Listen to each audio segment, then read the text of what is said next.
when you're at a first show, you can kind of see who those guys who are taking that advice are. With the Riley Jackson, with the Jah-C, a Rennie D, most recently, for example. I'd say Badger too is starting to come in. Yeah, Badger. Yes. You know what? Screw it. That's a great start or segue into a segment that I had for later, but we'll just do it now. Let's play a little game, Darin. So I'm going to name either a tag team partner or a person to feud with, not a one-off, a long-term feud or long-term tag team partner. And you're going to let me know, you're going to give it an evaluation of it, what your thoughts on it are, and where you could see it going. So are you going to pitch it as, is this person as your tag partner or this person as a feud? Okay. Yes. So the very first one that Clark just mentioned, and I've mentioned this on Twitter, I think it would be absolutely perfect. Tag team partner, Badger Briggs. So I never got the chance to pitch because obviously Badger's hurt. But I never got the chance to pitch, but I wanted to have a loose connection where it was people I was going to take under my wing. And it's kind of tied into a question I had, which is good. And Badger would be the main one, because be like, oh, you could be gosh, I'm losing the Star Wars name. You could be the apprentice. Apprentice. Yeah. Oh yeah, because there's always a master and an apprentice. Like Badger, and you're the Sith Lord. Yes. So I conditioned up into getting that spot. So that would be ideal. Yeah, Badger, especially how quickly she was able to get the attention of the crowds as that heel. Oh man, when we had her on the show, when we had her on the show, she's like, I've only wrestled 14 matches, and it blew my mind. I was like, how are you this far along in only 14 matches? So she's definitely got the psychology aspect of it there. Her in-ring work is very good. Fast recovery to Badger. I can't wait to see her back. She was killing it. And I was stunned at WrestlePalooza when she beat Kara. I don't know if anyone in the building was expecting that, with her being a rookie. Like, oh, Kara was riding this wave of momentum. She had only had the one loss that was an interference by Badger. And then she goes over, and it was just the entire crowd was shocked, but like in a good way. Like, it's like, all right, this is that next person, that next heel in this company that's really getting that wave. And I like the idea of her kind of being like your understudy, because I see the two characters and I'm like, how could you not have this? This is perfect. The level of the what is emoted in the small things is what I think Badger does really well. And you can tell that there are characters that they watch and enjoy, and Badger reflects those in ring, and I think that puts way far ahead. So I think that's awesome. All right, and Clark, you said that this brought a similar to a question of yours. Yeah, kind of where I was going with my question was, like, you've got Lorben Cometh, you've got Settle for Nothing, which was Lorben Cometh, or with Sebastian Taylor. You also have the Take It Home Wreckers out in Freelance. So I guess my question was going to be on the lines of, like, who else would, of like friends or like up and coming people, would you spotlight for either like a faction or a tag team? Oh gosh, that's always good, because I mean, you kind of know, I always really thought it was cool, the idea of factions getting other people over. Like, that was always the thing. That's why I liked especially the feuds where it was like DX versus the Nation. And like when D'Lo won the European title, I thought that was awesome because of how, like, everyone had a character, everyone had a personality. You know, for a long time, I mean, first of all, Badger would have been one that would have been a put that I would have done there. My buddy Ethan out on the West Coast, Ethan HD. I was gonna suggest, like, he always one that I wanted to team with, always one that I wanted to be with all the time. it's funny because, like, in my opinion, surpassed me a little bit, definitely with attention. But I had a really fun team going with Anthony Green out on the West Coast, where he was kind of like my obnoxious little brother, and we just played off each other. And we had so much fun. And when we stopped going out there because they were rebranding or whatever, instantly he goes to Evolve, gets signed, ends up on 205 Live. Now, and like Anthony's evolved, but I really liked doing stuff out there with him. But Ethan was one that I always wanted to like form a team with. There's another guy who is very close in like our sense of humor group, and his name was Greg Romero. He mostly does like a lot of movies now and stuff like that, but I would have had Greg with me, and I thought that would have been great. Badger locally, I always wanted to do similar at some spots with like Riley Jackson. I always thought was somebody that I thought he's a kid who's got it. Looking at somebody who actually wanted to be hated, I was like, that would be perfect. I would love to take, and do that. And then the Take It Home Wreckers were the same thing that was formed, where Bucky and Mikey had an opportunity every 4 months, it seemed, just when they like remembered like, oh shoot, I got to throw you guys a bone. And I was like, well, if they pair them up with me, then we can do something different and have them in the fold regular, And so that was my goal, to help with them. I think now it's kind of tricky because like I've focused so much on singles, and the tags that I've been looking to do have now, since Lore is back, I've been excited to be able to be like, perfect. I always say he's my Diesel to Shawn Michaels. Right. And so I've been very excited about that. But the ones like Badger would be, Ethan would be, Riley would be, stuff like that, I think would be people that I would like to kind of, help and maybe use what I do to propel too. So that would be, open up new market, I think would be the best way. So I've got three of each, three potential tag team partners, three potential feuds. We did the Badger Briggs one. Let's jump over to the feud side.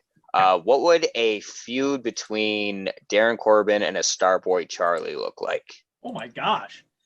It's very rare where I feel like I would be the power guy in a lot of stuff. Now, me, I'm a complete dick. So if this rivalry was to start when Charlie came back, I would try and be a submission expert and go after his leg. Right. And I think it would end in either a submission match or an I Quit match with him getting the best of me, probably. Okay. And for a tag team partner, this one interests me because I wonder how long it would take for it to go off the rails, just with the egos of the two characters. Darin Corbin tag teaming with Jah-C, long term. Oh my gosh. I don't think there's a stage or a camera or a venue or anything able to handle such loud personalities. I think you are absolutely 100% right. We would probably find ways to coexist, but when the time came... That's like Rock and Austin. Yes. Yeah. I was going to say, like, there would be the moment where you're waiting for it to implode. And wherever that would happen, I think it would almost go down kind of like, I don't want to say like the old Raven Dreamer tag team, but I think it would get to a stage where it was kind of like when Jericho had tag belts with anybody, and you're kind of like, when's it going to happen? When's it going to happen? Or he would, again, the question would be, who would turn on who? Right. Faster? And you wouldn't know. Because like I'm picturing, like, you're both so good on the mic. Like I'm picturing like you're giving this promo that the crowd's really like reacting to, and then Jah just comes and snatches it away from you and then starts doing his thing, and you're just staring him down like, really? Yeah, you took my there's so much you could do there. And whoever has the microphone in their hand, the thing about it would be whoever has the microphone would either be a victim of a super kick or a ginger snap out of in mid conversation. So I would like to say that if anyone's going to implode that team, it's got to be me. Unless he beats it to it. Because here I am already being like, oh man, if we were a team, that's not going to go well. That would be my pick. But from an intrigue standpoint, like, it's right up there for me. I'm like, I would just love to see the disaster that would be. So thank you for all the feedback on that one. For feud, long-term feud, Mike Bennett. Oh gosh. Oh wow. This is one that was thrown out. It's kind of funny. I crossed paths with Mike. It was kind of like an odd. First of all, I need to throw this out there. Mhm. I was super inspired by Mike, big time, because there was something about him saying that, like, I showed up for my WWE debut and I failed, and I knew that the key was to get in shape, because that's what they want. Mhm. And like that amazing transition that he's done to like improve himself. And the thing that I give him so much credit now is it seemed like he did what he needed to do. He improved himself. He started popping up on TV. And then for whatever reason, Mhm. we could go off about creative all day long on Right. however, but it was like he did what he needed to do. He had it, but he was still stifled. And then the moment that he was released, suddenly he was like, I want to make wrestling better for everybody. And I was like, that is what wrestling needs. He's Mhm. very articulate. He's very professional, well-spoken, hard worker, solid in ring. So there's that. So my deal is we have mutual friends, and like, I don't remember how, but we ended up Facebook friends. And then the first time I ever did extra work, I got a buddy who I met who's a producer out for Paragon when I was out there, who I still keep in touch, a great friend of mine named Jared Genham, and we're mutual friends through him. So when I saw he was walking down he had just come from the gym, he was walking down the hallway at Raw or SmackDown. I stopped him. I was like, "Hey, Mike, I know you're probably busy, but I'm Darin. We're friends on Facebook, and Jared Genham is a mutual friend of mine." And he was like, "Oh, Jared, yeah, yeah." And I was like, "I just want to say hi, and I just want to say like, awesome, like kudos to what you're doing. Like, that's really impressive." So when I was during the quarantine stuff, and like when I got to my stage where I was like, man, I don't want to come back to wrestling looking worse. I was like, I'm not in a comfortable stage with my weight. I was like, I got to start somewhere. And I just remember he had made a post about that, where it was, like, it doesn't matter where you start, it's how you finish or how you keep going. And it was like 90 days makes a lifestyle, so you can't just give up. And that's when I started running. And I remember the first time, like in the driveway, like being like, all right, I'm gonna go for a run, and being like, well, here we go. And like that being my first time ever like running and trying to figure out if that was gonna be a thing. Um, the thing that I think would happen in a long-term feud would be I would probably end in a sea of mutual respect, because I would drop all these different elements throughout promos. I would drop all these things through matches. Whatever we would do, whatever we would build, I would probably be an asshole. I would probably go after Maria on the mic, probably go after the kids, but ultimately have to, in the end, be like, look, here's how, just so you know, let's bury the hatchet. But I don't know what kind of match it would end in, but I think we Right. can tie a lot of that in there. That's a great one. I like that pick. That was really good. I got a couple from first and a couple from other places that I thought would be interesting. And one person whose opinion I take very seriously is Mouse. And there is no one Mr. Mouse on Twitter. Mr. Mouse, yes. No one he talks higher of than Mike and Maria Bennett. And he talks about how Mike, if he puts together a seminar, you need to be there. This is the guy to learn from about the wrestling business. Yes. And Mouse was somebody that I had gone to Clark and I had asked him, who should I have on the show for interviews? And he's like, Mouse. You got to have Mouse. Like, he downplays it so much, but he is quite the learning tree. Yeah, and I had no idea how the interview was going to go, because he has such a dry sense of humor. And like the only interaction I had with him was through DMs on Twitter, and it was always like one word response. And I'm like, this is going to suck. Mouse is one of the best interviews I've ever had. The knowledge that guy has. And when he says Mike Bennett is the guy to learn from, I take it seriously. And I think he versus you would be an incredible feud. But all right, so Darin, for the last tag team partner potentially I have for you on my list, and you've both been around for a little bit, so maybe you've tagged before and I just wasn't aware of it. But Project Monix over in the Chicago area. Funny thing is like we've only had one. I think Project Monix now, the I just came back to be an asshole and beat up Matt and Nick, Yes. we would probably be on the same page. Yes, I like that that. is Weird, the like- version of the character I'm referring to. Yeah. I feel like he and Darin Corbin would be thick as thieves, so to speak. I think we would probably get along pretty well, and I think in the Chicago area we would probably end up with tag gold. I mean, like we have a lot of mutual enemies, and we both want to be at the top. So I think ideally we would probably both end up winning at some point, and then I think we would kind of have like a two-man power trip at some of the promotions down there. But I think we would make a great tag team. And you're both extremely arrogant assholes. So I mean, Yeah, what's not to like? I can't argue with you on that. And the last feud that I've got for you, Kylie Ray. Oh, okay. So it's actually really funny you mentioned this because I was just at Freelance. Somebody was talking about this, and I was around in the group. One of the people who works in the booking aspect of Freelance, but it came Kitty. This is Alistair Blackcat. Oh!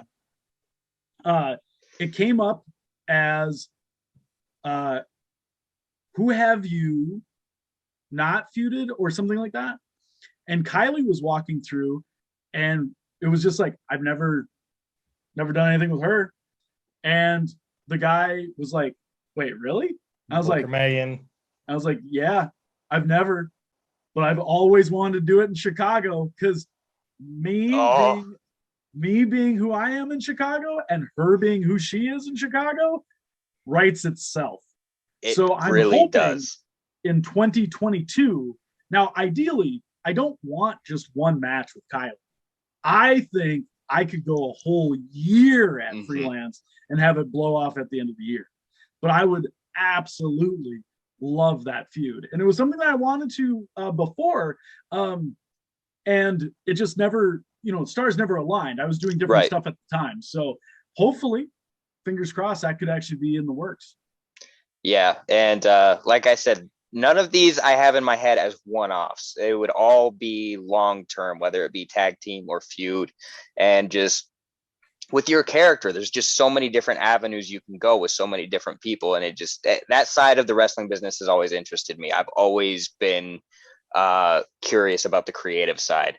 So thank you for the feedback there. Clark. Nothing makes me more excited than when I get to wrestle somebody who is over in like a hometown scenario or their promotion. And is there anybody on the indies who is more over in their hometown than Kylie Ray? If there is, it's a short list. Yeah, I was gonna say, I mean, in my circle where I travel, she's gotta be, I mean, her reactions that she gets, yeah, they're kind of unmatched. I mean, I'm sure somebody would be like, yo, here, you got this, hometown person. Yeah. But I mean, like, Kylie's like universally loved there.